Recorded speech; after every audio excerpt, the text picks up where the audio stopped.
Assalamualaikum warahmatullahi wabarakatuh. Perkenalkan, nama saya Beni Rida Palawan, NIM 111170008. Pada kali ini saya akan mempresentasikan poster saya yang berjudul Sedimentasi Karbonat Laut Dangkal Kenozoikum. Kita langsung menuju abstraknya. Pembentukan karbonat Asia Tenggara telah dipengaruhi oleh sistem laut khatulistiwa terhadap perubahan regional dan global selama Kenozoikum. Ada perubahan yang signifikan dari foraminifera bentik besar sampai terumbu sebagai produsen karbonat laut dangkal yang dominan di Asia Tenggara di sekitar batas Oligomiosen. Kontrol regional dan global termasuk perubahan CO2, oseanografi, influx nutrisi, dan pola curah hujan disimpulkan sebagai penyebab utama dalam pertumbuhan terumbu di khatulistiwa. Ketersediaan kondisi yang baik untuk sedimentasi karbonat di sekitar Asia Tenggara, khususnya Kalimantan, terkait oleh beberapa faktor, termasuk setting tektonik, pembentukan daerah cekungan yang besar, subsidensi yang membentuk laut dangkal, iklim tropis, dan sejumlah faktor lokal, seperti arus atau suplai material plastik yang sedikit. Kata kuncinya diantaranya foraminifera, karbonat, kenozoikum, sedimentasi, dan terumbu. Kita masuk ke biofasies, karbonat, dan evolusi tektonik. Bisa dilihat gambar yang pertama ini merupakan biofasies karbonat, jumlah platform atau penumpukan di Asia Tenggara, diplot terhadap peristiwa regional dan global selama Kenozoikum. Pada bagian kiri ini merupakan umur dari Kenozoikum yang terdiri dari kala Paleosen, Eosen, Oligosen, Miosen, Pleistosen, dan Holosen.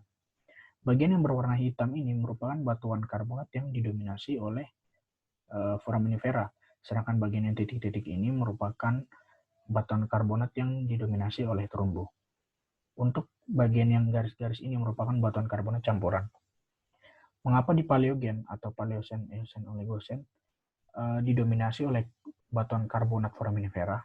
Itu kita bisa korelasikan dengan data dari equatorial climate atau curah hujan pada saat Paleogen itu lebih musiman, sehingga rentang waktu antara musim kemarau dengan musim hujannya sangat jauh. Oleh karena itu saat musim kemarau, temperatur dan suhu laut itu sangat panas. Terumbu atau koral tidak dapat tumbuh apabila suhunya terlalu tinggi atau ekstrim.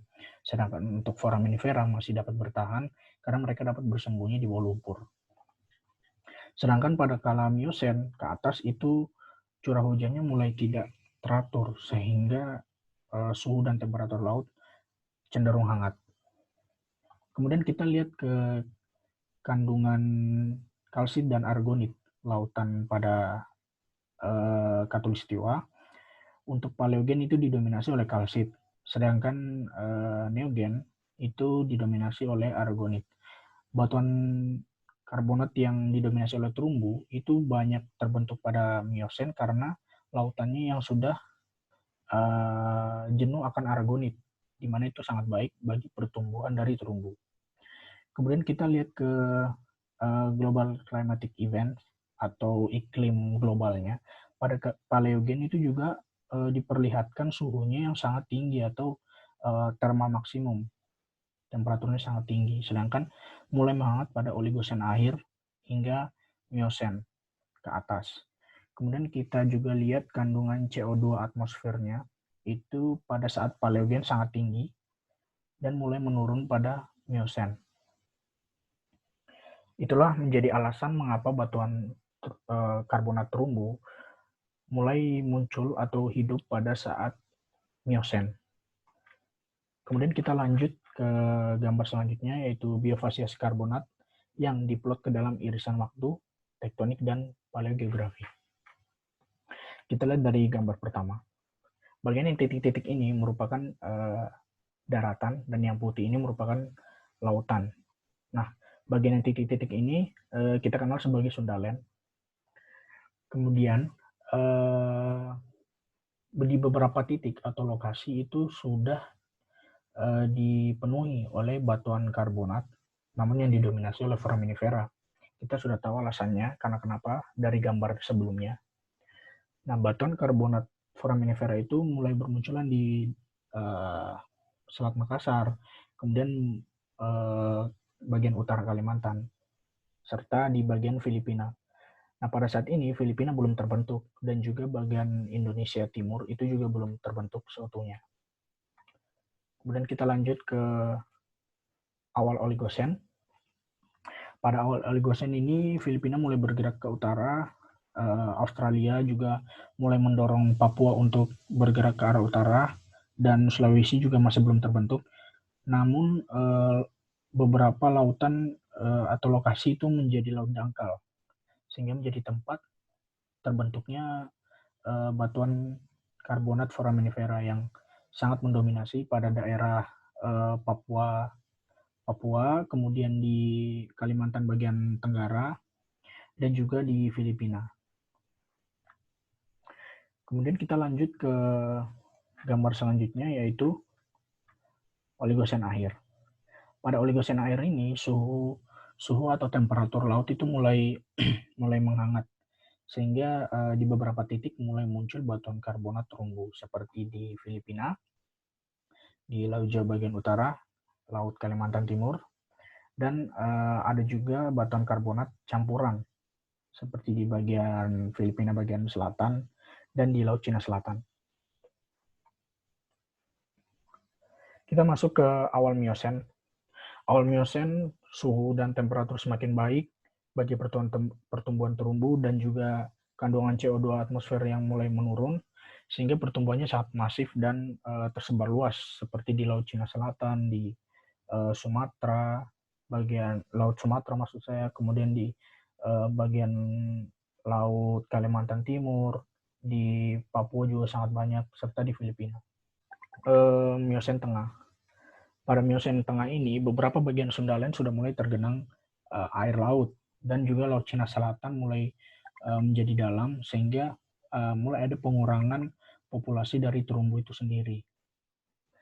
Namun posisi dari Indonesia secara keseluruhan itu sudah seperti yang saat ini, dan pertumbuhan terumbu masih aktif di bagian timur Indonesia karena belum seutuhnya menjadi daratan. Nah, kita ke Miosen akhir. Miosen akhir ini Indonesia sudah terbentuk sesuai yang seperti ini. Kemudian di daerah Papua itu yang seutuhnya belum jadi daratan, menjadi tempat pertumbuhannya terumbu. Kemudian kita ke gambar yang terakhir. Ini merupakan gambar masa kini dari Indonesia. Jadi menyisakan beberapa titik-titik saja, seperti di Filipina, dan di Kalimantan bagian timur, Nusa Tenggara, di sekeliling Sulawesi, dan menyisakan daerah yang masih didominasi oleh batuan karbonat foraminifera dan terumbu atau campuran di bagian tenggara dari Kalimantan. Serta ada yang paling besar itu pada daerah Great Barrier Reef di Australia Utara. Kemudian kita menuju ke gambar selanjutnya. Gambar selanjutnya ini merupakan singkapan karbonat Kenozoikum di Kalimantan.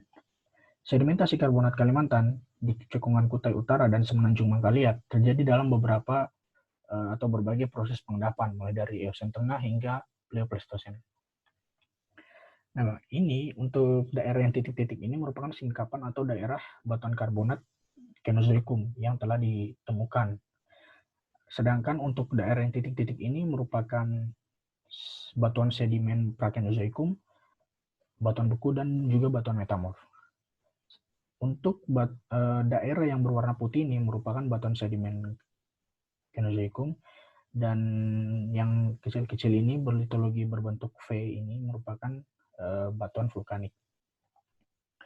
Nah, di bagian tenggara ini yang kita lihat dari evolusi tektonik sebelumnya, yang merupakan platform Kenozoikum, namun didominasi oleh batuan karbonat foraminifera.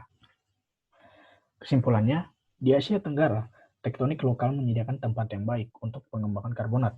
Faktor utama dalam pembentukan karbonat laut dangkal Kenozoikum yaitu tingkat CO2 global, perubahan oseanografi regional, influx nutrisi, dan sedimen, serta curah hujan.